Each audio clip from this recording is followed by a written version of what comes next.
33 करोड़ देवियों का वास है और वो एक पल सुख का अनुभव नहीं करते। पैदा होते ही बछड़ा मां से बिछड़ा, गाय को उधर बांधा, बछड़े को इधर बांध दिया। आप इमेजिन करो कि गाय की जगह अगर आप होते तो आपके पैदा हुए बच्चे को एक साइड में बांध के रख दिया और आपको इधर पट्टा बांध दिया तो आपकी व्यथा क्या होती है? वो बच्चा चिल्लाता चीखता और आप वहां जा नहीं सकते, उसको देख नहीं सकते। तो 33 करोड़ देवियों के साथ ऐसा बर्ताव होता है। देखो बछड़ा नाम भी कहां से आया? जो मां से बिछड़ा वो बछड़ा, समझ रहे हैं? और ये गाय जिसको हम पालते हैं, माता इसलिए नहीं, वो दूध देती है और दूध देने का मशीन बना दिया इसलिए उसको पाला जाता है। अगर गाय दूध ना दे तो कोई नहीं पालेगा उसको, कोई नहीं पालेगा। वो रास्ते पे छोड़ देते हैं, गटर का वो कचरा पेटी का कचरा खाना पड़ता है उसको। तो ये जो है दूध बनाने की मशीन बन गई है, हर साल उसको बच्चा पैदा करना है, उसकी मजबूरी है क्योंकि 9 महीने में उसको भी लगता है बच्चा पैदा करने के लिए। तो एक बाजू उसको दूध देना है, दूसरी बाजू बच्चे को भी पालना है। ये दूध बच्चा दूध बच्चा दूध बच्चा होता क्या है? कुछ ही सालों में ये गाय अभी दूध नहीं दे सकती है या कम देती है और बच्चा पैदा करने के लायक नहीं रही है। तभी इसको कौन संभालेगा? पहले तो नर का कोई काम नहीं है, अभी नर का कोई काम नहीं है डेयरी में, दूध देने में नर का काम नहीं है, खाली मादा की ही जरूरत है, इसलिए उसको पालते हैं। और नर जो है ट्रैक्टर वगैरह आ गए, ट्रांसपोर्ट हो गया तो उसकी जरूरत नहीं है। पहले नर के लिए पालते थे, बैल के लिए पालते थे, अभी गाय के दूध के लिए पालन पोषण चालू है। तो हर साल बच्चा पैदा करना जबरदस्ती, कृत्रिम गर्भधान करवाया जाता है, आर्टिफिशियल इंसेमिनेशन करवाया जाता है, अप्राकृतिक भोजन दिया जाता है ताकि ज्यादा से ज्यादा दूध दे दे और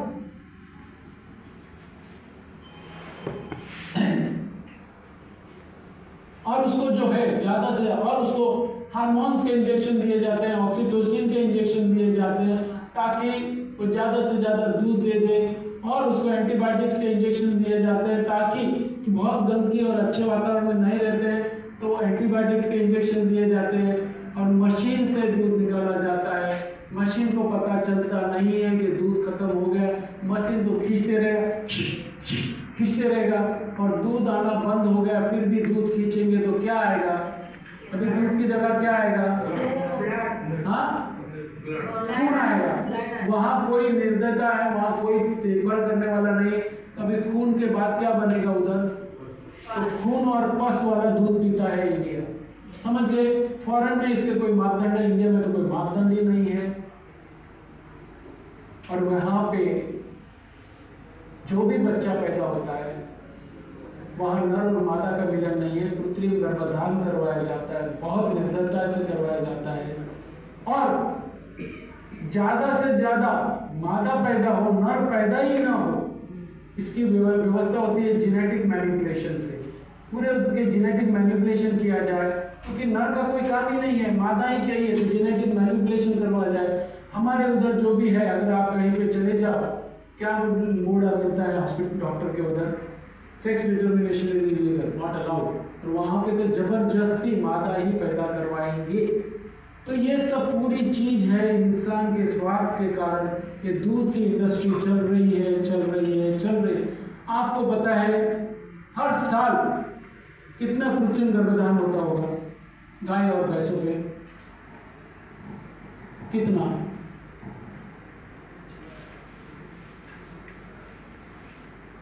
गुजरात का पॉपुलेशन कितना है? 10 करोड़। हाँ, गुजरात का 7 करोड़ है, उससे ज्यादा कृत्रिम गर्भधान हर साल होता है। 8 करोड़ से ज्यादा 2021 या 22 का आरटीआई रिपोर्ट कहता है कि इतने सारे कृत्रिम गर्भधान करवाए गए, इतने हो गए, उसमें से कुछ तो बच्चे पैदा होंगे। और जानवरों की बस्ती बढ़ती नहीं है, तो जितने जानवर पैदा हुए उतने जानवरों की कत्ल होती है। 5 करोड़ से ज्यादा गाय भैंसों की हर साल कत्ल होती है। 5 करोड़ का मतलब क्या? 5 करोड़ का मतलब क्या? अगर मैं बंबई से एक एक गाय भैंस जिसकी कत्ल हो तो उसको लाइन से खड़ा कर दूं, तो कलकत्ता से आगे जाना पड़ेगा। उतने सारे गाय भैंसों की हर साल कत्ल होती है और करनी जरूरी है, वरना दूध का सब धंधा बंद हो जाएगा। समझ रहे हैं? आपकी दूध की मांग के लिए, दूध की वासना पूर्ति के लिए इतने सारे जानवर को मारा जाता है। More than 5 crore cows and buffaloes are massacred। और 8 करोड़ से ज्यादा कृत्रिम गर्भधान करवाए जाते हैं। इतनी हिंसा जुड़ी है, वो भी जिंदा जानवर के साथ। और ये जितने भी जानवर पैदा हुए, ना तो आसमान से टपके, ना तो पेड़ पे उगे, ना तो जमीन से उगे, ये सभी इसमें से आए। और इसकी कोई देखभाल करने वाला नहीं है, इसकी कत्ल के अलावा कोई सॉल्यूशन नहीं है। तो आप तो दूध पीते हो, लेकिन इसका कितल का जिम्मेदार कौन? हाँ, हम ही हैं। दूध पीने वाले के कारण ही ये सब हो रहा है। कृत्रिम गर्भधान भी उसके कारण हो रहा है, ये कत्ल खाने भी उसके बदले चल रहे हैं, और उसी के कारण मांसाहार बढ़ता है। वो आगे देखते हैं। अभी ये देखिए, हर